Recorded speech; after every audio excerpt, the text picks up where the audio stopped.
There it is, ladies and gentlemen, right there in writing in official FBI documents that the FBI had wired up a source to go talk to a member of the Trump team, Carter Page, precisely because at one point he was a member of the Trump team. What we would call, in common sense, everyday language, spying. Again, I know a lot of you are skeptical, and I am with you 1,000% and are tired of this story, but we have had some new documentation come out. It's not as necessarily eye-opening, but it proves my point about the entire spying operation on the Trump team, what we call Spygate. That the left's, again, strategy. They always outfox us with strategy because they rely on succoring people with emotion, and we can't fall prey to this. I can't say there's one theme to today's show. We have to stop the emotion and think strategically in the future. The left's strategy about Spygate was clear. Joe, me, Paula, Drew, everyone involved with the show, we've been talking about this forever. They dripped the fact out that they spied on the Trump team. And now that we're getting all these documents that have finally come out and been exposed, what's everybody saying? MoveOn.org, as Joey said, move on. It's time to move on, folks. We already knew all this stuff. No, we didn't. And I'm not going to stop talking about it because we are living in a de facto right now police state where folks in the FBI and our intelligence community got away with one of the most brutal civil rights violation and most impactful we've seen in modern American history based on its scale. When it comes to the abuse and weaponization of government spying powers. Here's another article in the show notes by justthenews.com, John Solomon's site. This is actually a piece by John. He has a number of writers over there. Declassified. The Russia informant transcript the FBI didn't want Americans to see. In a secretly recorded talk with informer Stefan Halper, Carter Page dispelled key Russia collusion allegations before the FISA warrant was even approved. Folks, we knew a lot of this before, but now we have the transcript. How devastating is this? Well, we know the FBI used the spy, Stefan Halper. I'll show you a little screenshot from that for a minute, in case you're, one of these liberals who thinks like, oh, we didn't spy. That's a conspiracy theory.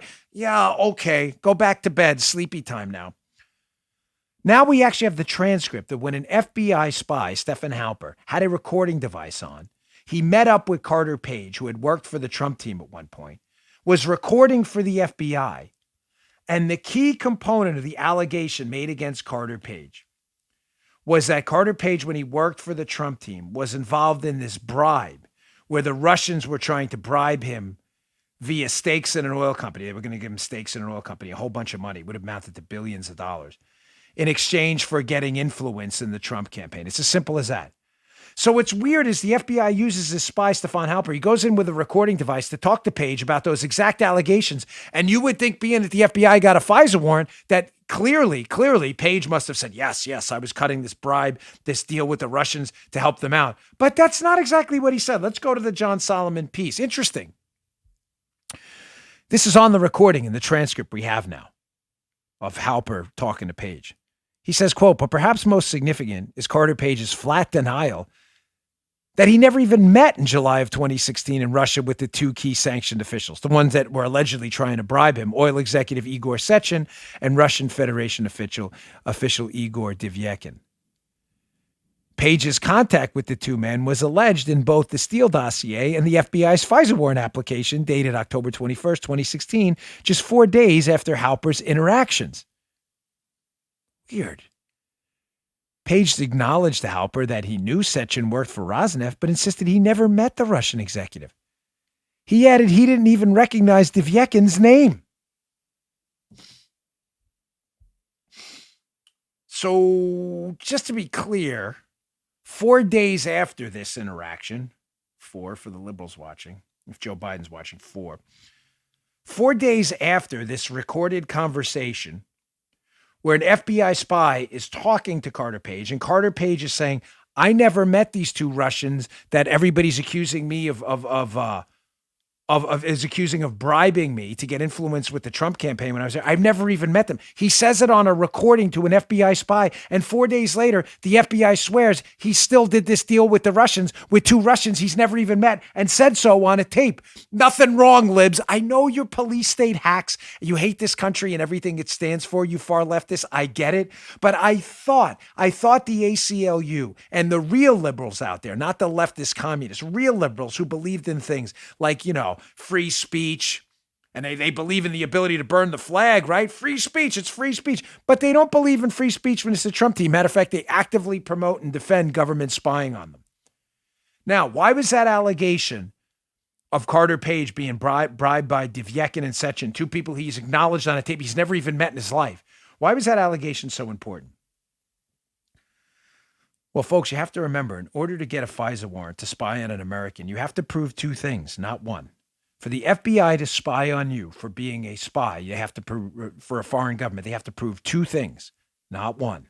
Number 1, they have to provide probable cause in the warrant, to be precise, that you are, number 1, an agent of a foreign power. You may say, Dan, that's not enough. Carter Page, they could have alleged he was an agent of Russia.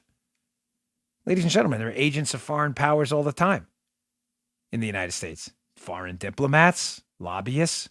It's not illegal to be an agent. I know that sounds bad, an agent of a foreign power. That's not illegal.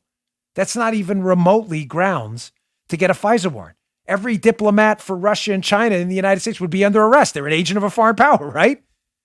That's not enough. You need the second part too.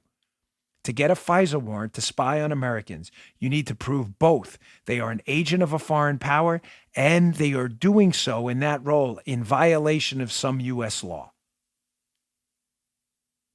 What does that have to do with the allegation that Carter Page was bribed by these Russian oil executives to gain influence with Russia in the Trump campaign?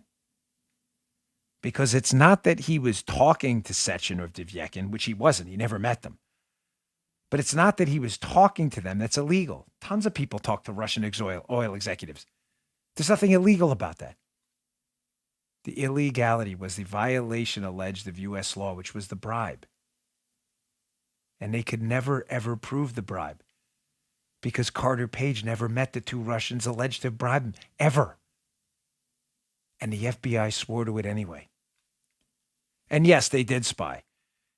Here's a document I got a hold of yesterday. Hat tips Svetlana Lakova.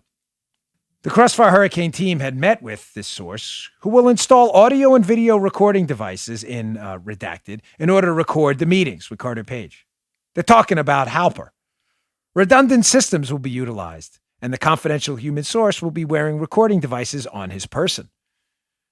The Crossfire Hurricane team will be present on, it's redacted, in order to live monitor the conversation between the CHS and Crossfire Dragon. The CH team will minimize any conversation when the CHS is not present.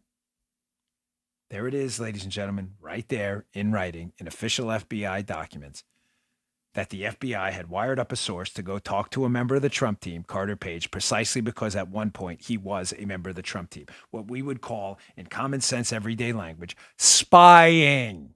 You just heard Dan Bongino.